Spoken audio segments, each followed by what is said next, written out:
안녕하세요, 증인들 여러분. 5월 11일 월요일 일간 증인들 메시지를 함께 나누도록 하겠습니다.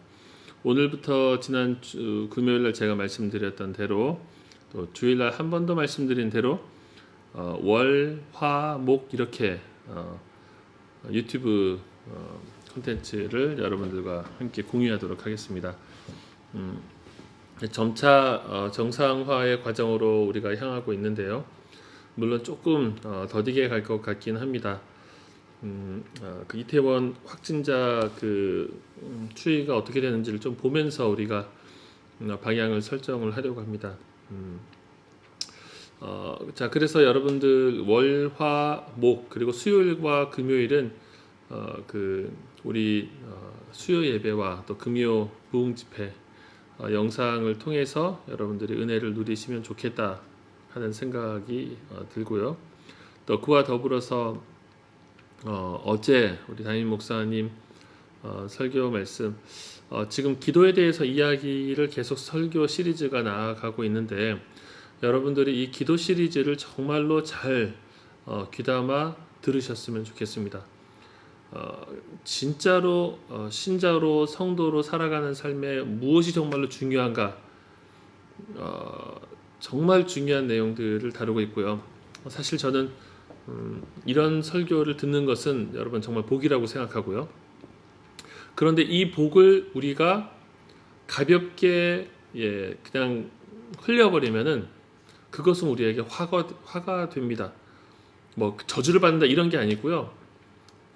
제가 지지난주 수요일인가요? 제가 수요 예배 때 설교를 하면서 마태복음 11장 내용을 가지고 반응이라는 제목으로 설교를 했는데 한번 들어보시면 좋겠습니다. 정말로 이 말씀에 반응을 해야 될 때 반응을 하지 않으려면요. 우리 안에서 반대의 에너지가 있어야 됩니다. 그러니까 비정상이 정상이 돼버리면은 정상이 비정상이 되는 거예요. 그냥 이 말씀 좋은 말씀이다 이게 아니라 그것은 이 말씀이 정말로 맞구나 이게 본질이구나라고 한다면 여러분 그것이 우리의 삶의 본질이 되어야 합니다. 저는 그래서 여러분들이 제가 늘 얘기하죠. 새벽이 가장 좋다. 새벽이 어려우면은 저녁도 괜찮다. 뭐 낮도 괜찮다. 그런데 어찌 되었든지 우리가 이 말씀을 듣고 나서는 진짜 피리를 불면은 춤추는 신용이라도 해야 합니다. 곡을 하면은 우는 신용이라도 해야 합니다. 우리 안에 삶의 반응이 없다면은 이 말씀은 우리에게서 버려지는 거예요. 기도에 대해서 계속 이야기하고 있는 이 말씀이 정말로 우리 대학부 지체들을 영적인 거장으로 이끄는 영적인 거목으로 이끄는 그런 도전의 말씀이 되었으면 좋겠습니다. 조금 더 나아가자면 우리 대학부 부흥의 시기마다 대학부가 75년 그 어간에 세워지고 나서 대학부의 이런 어떤 영적인 부흥의 시기들이 있었는데요. 그때마다 참 깊은 기도의 사람들이 일단의 무리들이 깊은 기도를 하면서 그 부흥을 참 이렇게 어떤 면에서는 뒷받침했던 그런 이야기를 제가 들었습니다. 여러분 이 공동체의 회복은 거저 주어지는 것이 아닙니다. 이 시대의 회복은 거저 주어지지 않습니다. 간절하게 기도하며 하나님 앞에 엎드린 사람들 마치 예수님이 오실 당시에 시므온과 안나와 같은 사람들 성전에서 오실 메시아를 기다리면서 계속 기도했던 사람들 그런 사람들의 역할이 있던 것이죠. 우리가 그렇게 기도의 자리로 나아올 수 있으면 좋겠습니다. 가까운 분들은 나오셔서 예배당에서 기도하셔도 좋겠고요. 이제 또 멀리 있는 분들은 기도하시고 각자의 처소에서 기도하시고 또 우리 윈더 모닝으로 같이 서로 인스타에서 조금 교만하게 난 일어나서 이렇게 살고 있어 하는 것들을 함께 공유하면서 나 혼자서 힘들게 일어난 게 아니라 수많은 사람들의 아침을 깨우고 있구나. 그것을 우리가 알면서 30명, 40명, 50명이 막 이렇게 정말 이렇게 함께 아침에 일어나서 각자의 하나님 나라의 소명을 따라서 힘있게 하루를 시작한다면 얼마나 멋지고 벅차고 가슴 뛰는 일입니까? 그런 일들이 일어났으면 좋겠습니다. 여러분, 당신이 일어나시면 됩니다. 우리 새벽에 함께 만나도록 합시다. 자, 오늘 통독 본문은 역대상 역대상 8장, 9장, 10장입니다. 자, 8장, 9장 크게 보면은 9장까지가 명단의 내용이고요. 8장과 9장은 또 그 나름대로의 또 차이가 좀 있습니다. 1장부터 여러분 역대상 1장 우리가 못 봤으니까 한 번만 보겠습니다. 역대상은 어디로부터 출발합니까? 아담, 셋, 에노스 점점점점 아담의 계보로부터 출발합니다. 그리고 여러 사람들의 그 족보들이 막 모여 있어요. 족보를 수집을 했습니다. 여러분 족보를 왜 수집을 했을까요? 족보 제가 어렸을 때 저희 아버지께서 저랑 이제 저희 형님이랑 모아놓고 족보를 한번 보여주셨어요. 자 봐라, 우리는 무한 박씨 완산공파의 68대 손이고 막 하면서 막 이렇게 넌 너의 할아버지는 이렇게 되고 그 할아버지는 그 할아버지 막 이렇게 하는데 제가 그 족보를 봤던 게 기억이 나요. 한 9살 10살 됐을까요? 그 족보를 봤던 게 기억이 나요. 아버지랑 저희 형님이랑 같이. 그러니까 이게 뭐냐면요, 내가 누구냐 하는 것을 알려주는 문서인 거예요. 그렇죠. 너는 누구냐? 너는 이런 사람들의 후손으로 너가 여기에 있어. 네 이름 봐라. 네 이름이 여기에 있어. 여러분 족보가 그런 거더라고. 저 같은 경우는 그 족보에 제 이름이 적혀 있는 것을 보니까 뭐랄까요, 그 느낌이 너무 신선했어요. 나는 의미 없는 존재가 아니라 나는 이름이 있는 존재구나. 자 여러분 아담으로부터 세상의 처음 시작부터 이 여러 족보들이, 물론 여기에 역대기에 모든 족보가 다 들어있지는 않습니다. 그런데 이 명단들이 막 있단 말이죠. 뭐 자기 명단까지는 없더라도 이름들이 있습니다. 이 명단은 어떤 의미를 줬을까요? 우리가 누구냐라는 질문을 던지게 하는 겁니다. 그 질문에 대한 답이죠. 우리는 아담의 후손, 아브라함의 후손, 또 우리 지파의 후손들이다. 여러분 이 족보가 언제 가장 중요하겠습니까? 당연히 정체성이 흔들릴 때죠. 내가 누구지? 우리 어떤 사람들이지? 여러분 역대기는, 역대상하는 바벨론에서 돌아와서 쓰여진 책이라고 알려져 있습니다. 자 우리가 그렇게 시기를 잡는다면은 돌아온 백성들이 바벨론에서 70년 보내고, 70년이 뭡니까? 더 오래 있었던 사람도 많아요. 그렇게 보내고 바벨론에서 태어난 사람도 있죠. 돌아왔어요. 제국에서 제국의 변방으로 돌아와서 이들이 우리가 누구지? 우리가 왜 이 고생을 해야 되지? 왜 이런 곳에서 살아야 하며 왜 제국을 떠나서 이 제국의 변방에서 이런 수고로운 삶을 살아야 할까? 그때 이 족보가 말해주는 겁니다.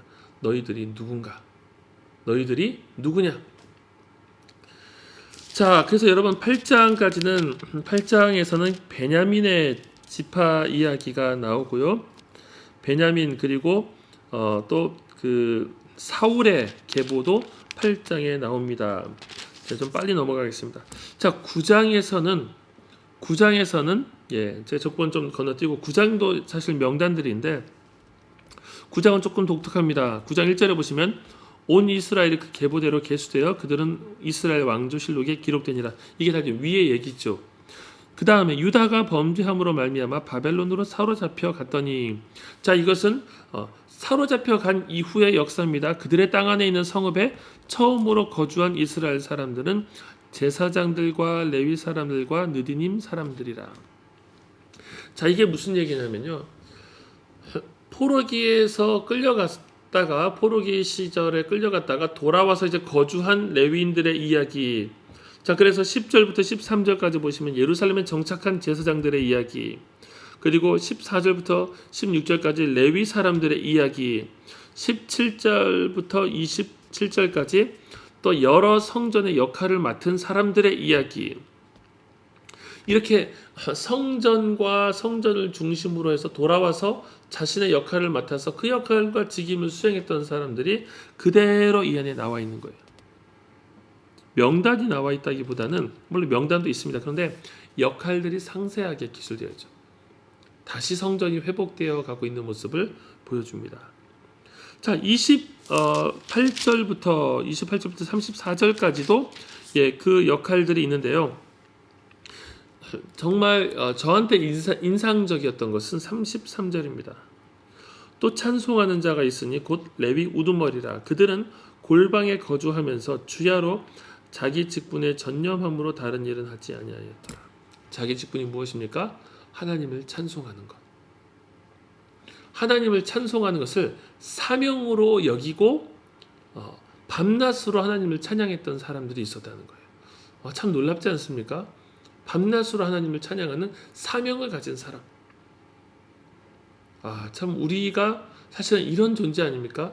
하나님을 찬양하고 하나님을 영광스럽게 하는 사명을 가진 사람. 골방에서 아무것도 하지 않고 자기 직분에 전념하는 겁니다.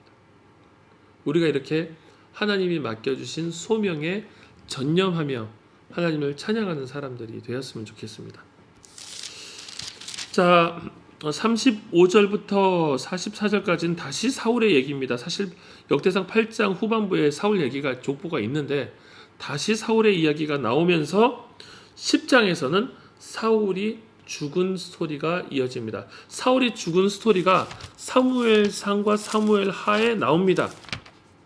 사무엘상과 사무엘하가 이렇게 넘어가는 그 시점에 사무엘상 31장, 사무엘하 1장 여기에 사울의 죽은 스토리가 나옵니다. 사울이 죽은 스토리와 그 이후로 사무엘하의 이야기가 계속 이어지는 거죠. 자, 사울의 죽은 이야기가 본문에 나오고요. 좀 우리가 특기해서 볼 것은 13절과 14절입니다. 사울이 죽은 것은 여호와께 범죄하였기 때문이라. 그가 여호와의 말씀을 지키지 아니하고 또 신접한 자에게 가르치기를 청하고 여호와께 묻지 아니하였으므로 여호와께서 그를 죽이시고 그 나라를 이새의 아들 다윗에게 넘겨주었더라. 사울이 죽은 건 여호와께 범죄하였기 때문이다. 사울이 하나님께 버림받았던 스토리를 우리가 사무엘 상에서 같이 나눴죠. 하나님을 의지하지 않고 사람들의 말을 청종하고 끝까지 자기 자신의 위신을 더 중요하게 여겼던, 사실은 이것이 두려움이죠. 하나님을 그가 의지하지 못할 때 그는 사람을 두려워하고 의지하게 됩니다. 자, 그렇게 사울이 죽고 다윗의 이제 왕위가 시작되죠. 자, 역대상 11장부터는 이젠 다윗의 스토리가 시작됩니다. 제가 역대상 얘기했죠. 다윗과 솔로몬 당대의 영광을 다시 회복하는 그 정체성과 그 소명의식과 그 동기부여가 이루어지는 그러한 책이, 그것을 목적으로 한 책이 역대상하다. 자, 이제 우리가 11장부터는 다윗의 스토리를 나누게 됩니다. 자, 그 전까지의 족보의 의미, 여러분 족보 참 지루하죠. 족보 지루한데요. 여러분들이 성경을 꾸준히 통독하다 보면 족보에 아는 사람이 늘어납니다. 그것도 재밌어요. 물론 이 이름이 동명이인일 가능성이 상당히 많습니다. 이 사람이구나 좀 면밀하게 살펴봐야 돼요. 족보에 아는 사람이 늘어나고 이 이스라엘의 역사가 조금 더 우리 안에 친밀하게 다가올 무렵, 여러분 그 안에 담겨져 있는 하나님 나라의 사상의 깊은 것들이 여러분 우리 것이 됩니다. 그래서 여러분들이 족보를 친숙하게 여길 수 있기를 바라고요. 저는 종종 이것은 제가 책에서 읽은 것 같지 않고 저의 통찰입니다. 제가 깨달은 건데요. 하나님 나라는 족보 안에 있다. 제가 깨달은 거예요. 뭐냐면은 족보가 참 지루한데 하나님 나라는 그 당대에 막 다윗이 막 엄청난 영토를 막 이렇게 이루고 솔로몬의 부귀영화가 있으니까 하나님 나라가 이루어진 것이 아니라 다윗도 죽고 솔로몬도 죽고 이스라엘은 흔들리고 유다도 멸망하고 막 이랬는데 사람 사이에서 하나님을 향한 그 믿음과 주님 나라에 대한 사모함이 계속해서 이어져 가면서 하나님 나라가 여전히 존속하는 겁니다. 하나님 나라 눈에 보이지 않더라도 족보 속에 있습니다. 그래서 여러분 우리가 결혼하고 또 자녀를 낳고 하면은 자녀 키우는 게 얼마나 힘듭니까? 여러분들 중에서 저만큼 그걸 잘하는 사람이 누가 있겠습니까? 힘들어요.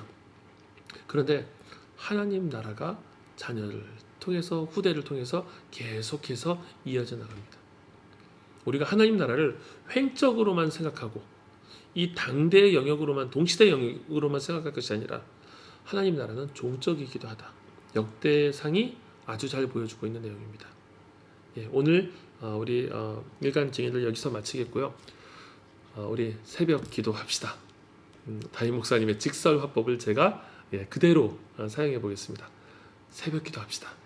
새벽에 깨서 여러분 같이 말씀을 듣고 좀 정말 수련회 급으로 빵빵 터지고 있습니다. 정말 이건 수련회에서 들어야 될 말씀인데 왜 새벽에 우리가 듣고 있지? 이 적은 사람이 정말 엄청난 말씀들이 나눠지고 있어요. 함께 말씀을 나누고 또 깊이 기도하고 우리가 그렇게 새벽을 깨우고 하루를 승리하는 멋진 삶 살아봅시다. 이상입니다.